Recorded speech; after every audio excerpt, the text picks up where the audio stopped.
today is the second day of our tree planting, the Ellen White method. Now, small car, so we have the plant. You have to treat the plant very carefully. So it's going to have the whole front seat today, and we just finished carrying it in.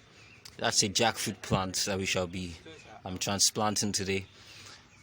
We shall see what this will become. We have some rocks at the back. I'll show you some pictures soon. So we have some rocks. Rocks are very important to the process. We have a keg of water, our tools, and we have a bowl. We're going to get some compost soil and some organic fertilizer at the farm. Stay tuned. Blessings.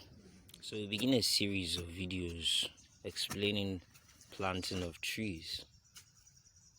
In a book by Ellen White, she detailed her experience of planting trees. And the principle basically is to dig 3 feet deep, 3 feet wide, 3 feet long, which is what we've done in principle. We added a few inches though, but that still works because the deeper and the wider the trench, the more easily the plants or the tree would be able to move. So this is the first stage we're digging. We're already 16 inches deep, so we still have 20 inches more to go. We are in now, about 3 feet now, 3 feet in. Okay, so we are here now. We have our tree plant about 6 months old. We have our rocks in the bag. We have our bowl. We have some kelp. We have a keg of water, and it's doing the last breaking to have exactly 3 feet. The dimensions for these, we added a few inches. It would be good to follow the main feet given. It's meant to be 3 feet by 3 feet by 3 feet. This is actually 4 feet by 45 inches, which is more, but we encourage you to use the one of 3 feet by 3 feet. We shall see what this will become by God's grace. Yeah, on to the next. So now, first stage is to put in the rocks. We're going to share with you the link where we got these ideas from. I think they'll put these remaining two. So you put in the rocks. The rocks are for aeration and for porosity, so that the water can get in freely. So see, what was that? Say it into the camera. Monsieur, why are you laughing? The picture, no, the three rocks. Three big rocks. Yeah, when you go to the website. So next stage is to put in the grass. You have grass. Ensure that you put in grass that you know would not grow back. So you see how you separated that from that. So we have some rocks under, we have some grass. Next stage, I believe, is to put in the compost soil. Topsoil and compost. Topsoil and compost soil. So fortunately, we have some good soil somewhere else. We're going to get that and then mix with topsoil, then pour in. Yep. So next, we are getting some good soil. Very dark soil, very good here. This is an old palm tree that was cut down, so its remains have decayed, and the soil is very, very nourishing, or nourished, or filled with nutrients, I should say.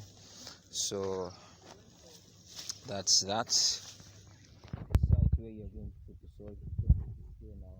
Going to do some mixing with topsoil, put into the pit over here.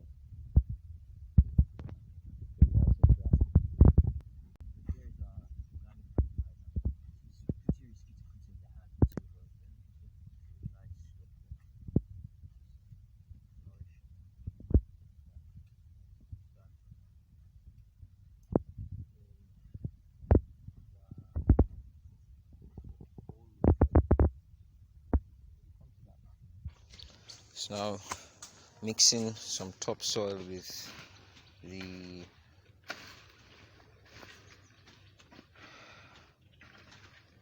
well-nourishing soil, ideally compost soil, but we got something as good as compost as well in decayed palm tree.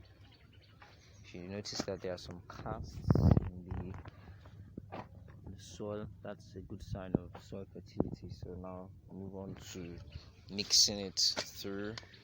If you've ever prepared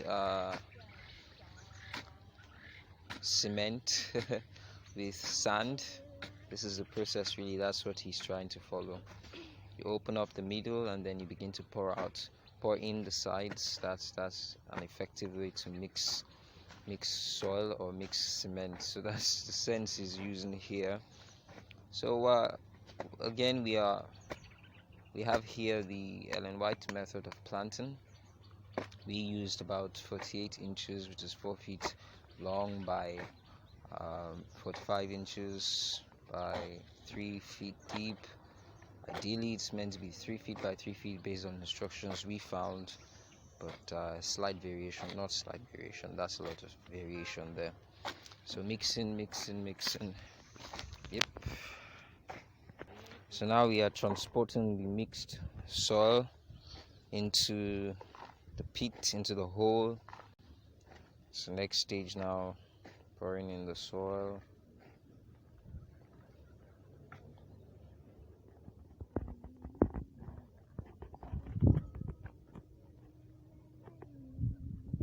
Spread it around. Spread it around. Cover up all the grasses.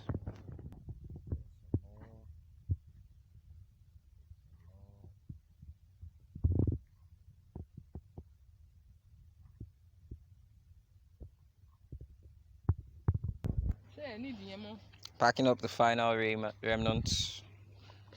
Yep. So you pour in the organic fertilizer.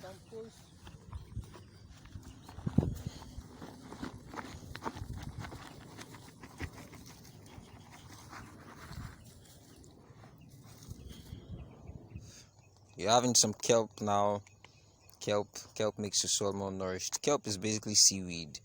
Now, if you don't have kelp, sorry, no trouble. You don't have to put kelp. Oh, that's kelp there. Dried kelp. Now we're returning the soil that we dug out, mixed with some topsoil. This is a bit clayey, so please could you take it more from, like, go deeper than just the clay, like, yeah, where you are, yes, so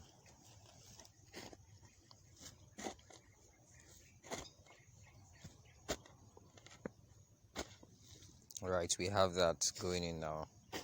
Next stage, we shall see what to do. Leveling the soil now. Leveling.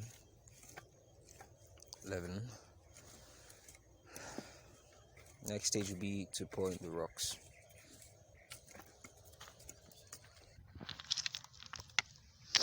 Putting in the rocks now.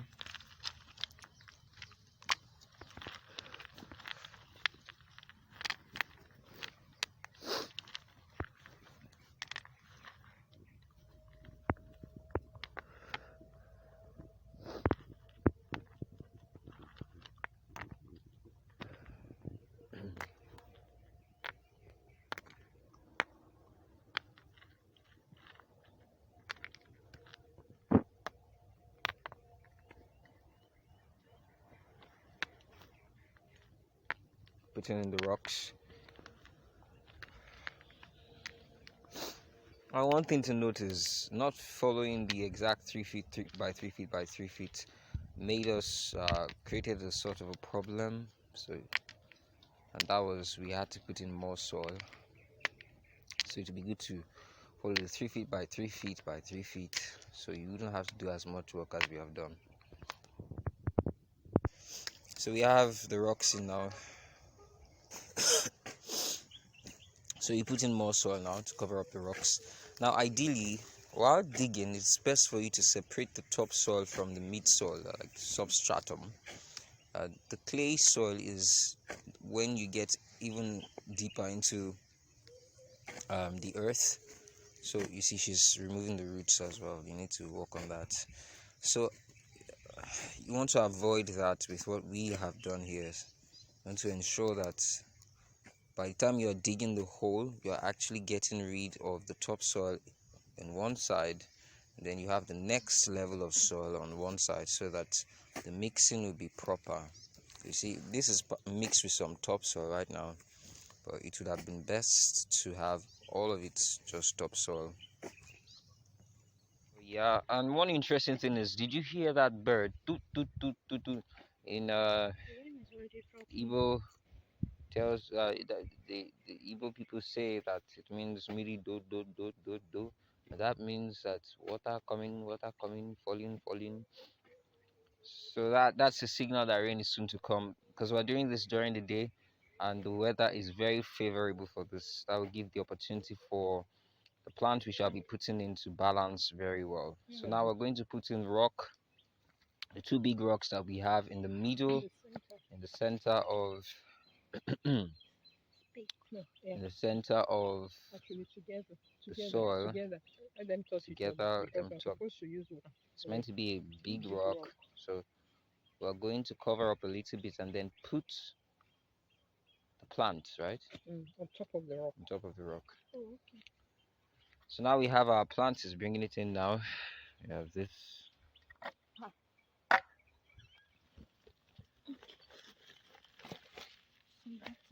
So what do we do now? Remove the sack. You have to pull it out, even if the soil scatters. You have to pull it out. You won't worry about scattering of the soil at this point. Yeah. A little at a time. Yep. Wait. That's fine. You are doing well. Good job.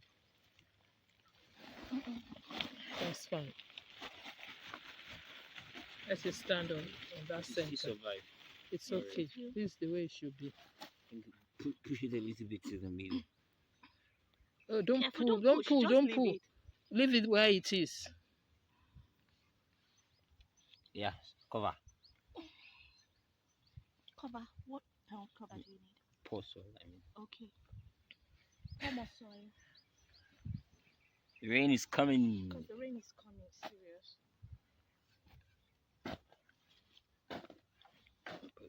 It's not really in the center. It's okay. So we have the white method of planting trees. This is a jackfruit, by the way, and the plant is 6 months old, approximately. So we shall observe in the next 6 months, that would be December, thereabouts, or next January, we would come and see how tall this plant is by God's grace. Stay tuned. This is the white method of planting, in Nigeria, and we hope that this would encourage everyone to practice this at home as well. This is a jackfruit, tasty fruit.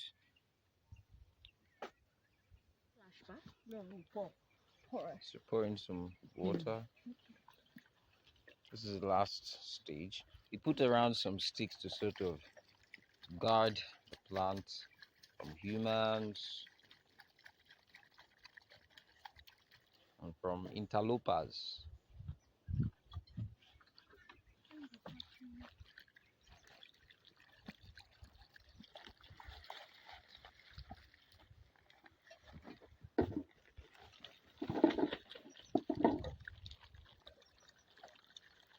See, when I think of how much care we have given to this plant now, I think of how much we need to be careful when it comes to caring for the human mind and our relation with one another. The Bible says in the book of Ephesians 5, and be, verse 24, and be tender-hearted one to another, forgiving one another. That's the Bible truth. We need to care for one another as Christians. The Bible makes it clear that when we love one another as Christ has loved us, I mean within the church, then the world will know of the Lord, because they will see how we care for each other and how we love each other, because we have the principle of Christ to guide us. So we have the water poured in.